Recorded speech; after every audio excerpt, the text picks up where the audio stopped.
Hey guys, what's up?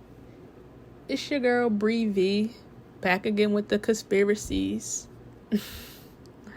Don't forget to like, comment, subscribe, and be tuned in anytime and every time I post a new video. Make sure to hit that notification bell as well. So today, I wanted to make this video. Sometimes we're not necessarily live videos, but showing my face and all that. I'm not showing my face in this video. When I do these conspiracy decode some things, I will basically just do like this slideshow and audio type situation. So that's what I'm going to continue to do with this. So shout out to everyone who subscribed. Shout out to new subscribers, and shout out to the trolls who come to hit the thumbs down whenever I cuss them out under the comment section in other videos.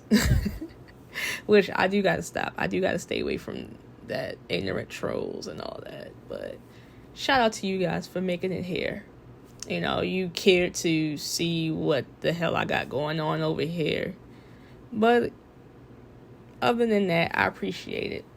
The interaction that you're giving me, and also to everyone who have subscribed. Thank you guys for subscribing. Thank you guys for supporting, and be sure to share these videos with whomever if you need to wake up your loved ones who are still asleep, or just for entertainment purposes, because that's what these videos are for, entertainment purposes only.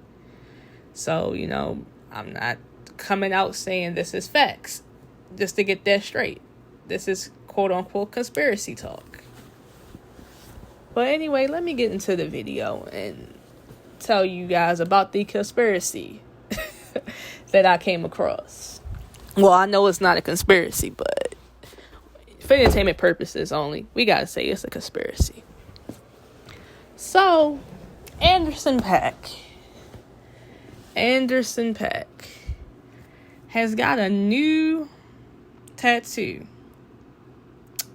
A very new tattoo, and it's very cryptic, really strange,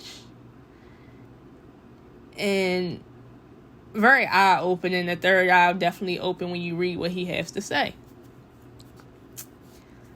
So, here is the picture of the tattoo that reads, "When I'm gone, please don't release any posthumous albums or songs with my name attached. Those were just demos and never intended to be heard by the public." Yeah, like I said, the third eye opens with this, and this is a very, very cryptic message, but we know what these artists do. Come on now.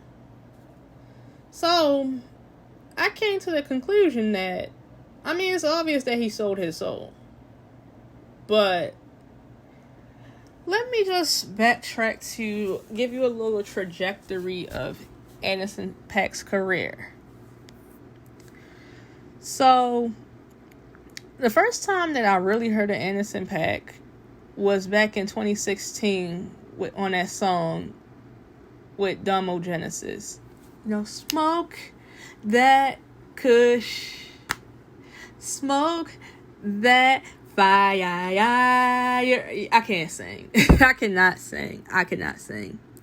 But that was definitely my introduction to Anderson .Paak, was from that song. And Anderson .Paak has been one of those artists that is somewhat independent. He is independent. Was independent at the beginning of his career. He made his debut in 2014 with a release of his first studio album, Venice. But prior to that, he did a mixtape in 2012. Now, at the time when Anderson .Paak released Venice, he did a distribution deal through Empire Distribution under Still Woo and OBE, which I do believe that is, I think that's his own label, if I'm not mistaken. If I'm wrong, let me know in the comment section down below, please. But, those are independent labels, and that was who he was signed to, but had a distribution deal. And then in 2016, when he did that song with Dumbo Genesis of Odd Future fame, he released Malibu in 2016, and between that time frame, between 2016 and 2019, he had made some, well, not made, but he did some notable collaborations with artists such as The Game and Mac Miller. He made the Double XL Freshman cover, the infamous 2016 cover of the Mumble Rappers, and Anderson was the guy I was rooting for in that cover, because he was at the time frame, he was the, I thought the album, I'm gonna be honest with you, at the time I thought that cover was a joke at the time frame, and the only person artist on the cover that I was rooting for was Anderson .Paak and Dave East. But, he was getting he was under the radar a bit. He was really under the radar a bit. However, this is where it gets tricky, because this is where the years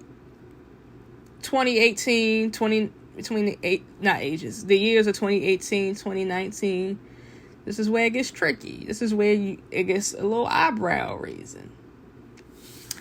So, his fourth studio album, Venture, was released under Aftermath. And Aftermath Entertainment, as we all know, is Dr. Dre's label. Well, he founded the label.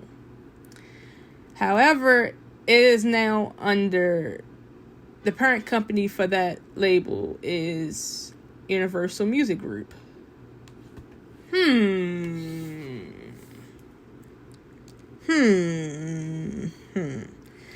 Yeah, like I said, this is where it gets tricky. This is where it really gets tricky. And this is the album that also won him a Grammy in 2020.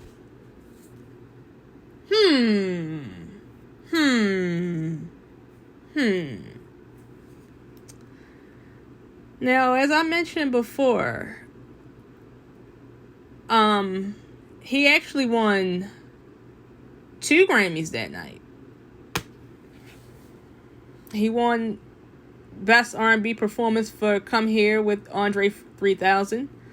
And then, as I mentioned, he won Best R&B Album for that album as well.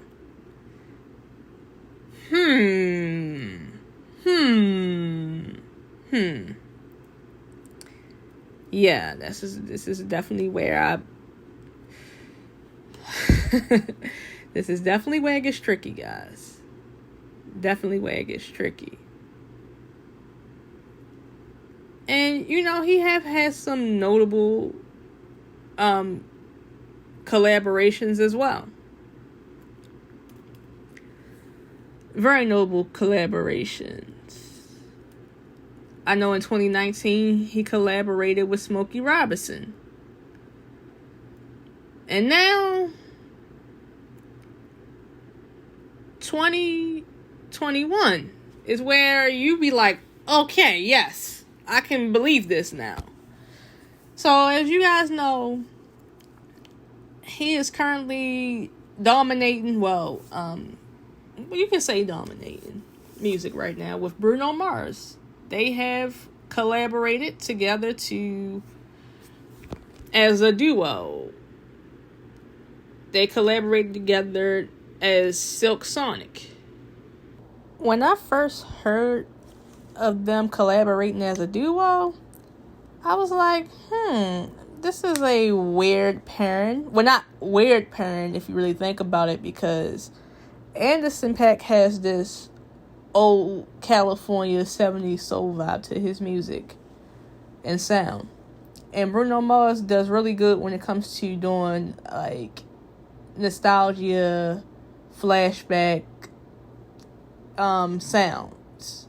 His last album, 24 Karat Magic, was basically an ode to the 90s, pretty much, and a little dash of the 80s. So it was interesting to hear these two together on a track. It was a pairing that you didn't really think about, and also at the same time, a pairing that you know that you didn't need. That you never knew that you really needed. When they do sound good together. I like Leave the Door Open. However, though, and as everyone knows, especially Bruno Mars, Bruno Mars, every category he wins at the Grammys. Bruno Mars dominates the charts. Whenever Bruno Mars drops, he dominates. He dominates to the fullest. He dominates the charts that whole entire year and cleans up around award show season the next. That's just how he does it. However, Bruno Mars is definitely a part of the, he's definitely a part of it. He was actually groomed for it, if we're going to be honest about that. Bruno Mars was born into it. There are videos, clips, and interviews of him as a young boy in Hawaii doing Elvis impersonations, and he's getting noticed for it, and people across the world and across the country were coming in to see this young kid do Elvis impersonations, and he was known on the island as Little Elvis. And also, there has been notable deaths in his family throughout his whole entire mainstream career. So, we know, Bruno, we know. we know Bruno is down with the get down. So to be down with the get down, and to also, because Leave the Door Open actually did go number 1 this year, and it's been on the charts at number 1 for numerous weeks. It's no longer in the top 10 now, currently, but for the first half of the year, it was dominating the top 10 and also dominating the number 1 spot. And more than likely, this song will probably get nominated and win a Grammy next year. Come on, we know that's what's going to happen here. And judging by this Cryptic tattoo, I truly and honestly believe that Anderson .Paak not only sold his soul, but gave himself a short lifespan, or speaking it into existence. I'm not trying to wish anything bad on nobody here at all, but judging by this tattoo, your eyebrows kind of raise a bit. So you kind of question, did you give yourself a short lifespan to them to get this popping, to get the song on the charts? And I'm guarantee you that when they do drop the full studio album, it's going to go number 1. And it's going to be nominated for a Grammy. But the Grammy submissions is done with by the end of, I think, next month. So they may just drop the album at the end of the year so it can get nominated for a Grammy for the next year. Who knows when they're going to drop it, but just know it's going to go number 1. And not to mention, Bruno Mars is very strategic when it comes to when he drops his projects. So, yeah. I think Anderson .Paak, conspiracy-wise, putting my conspiracy tinfoil hat on, he didn't give up his family members. He didn't give up nobody. He gave up himself. I hope that it don't come into I'm not throwing it out in the air or in the atmosphere or whatever, but the tattoo really raised some questions. But yeah, tell me what you guys think about this observation in the comment section down below. This is just for entertainment purposes only, but tell me what you guys think. And until next time, guys, stay safe and keep your vibrations high. Peace.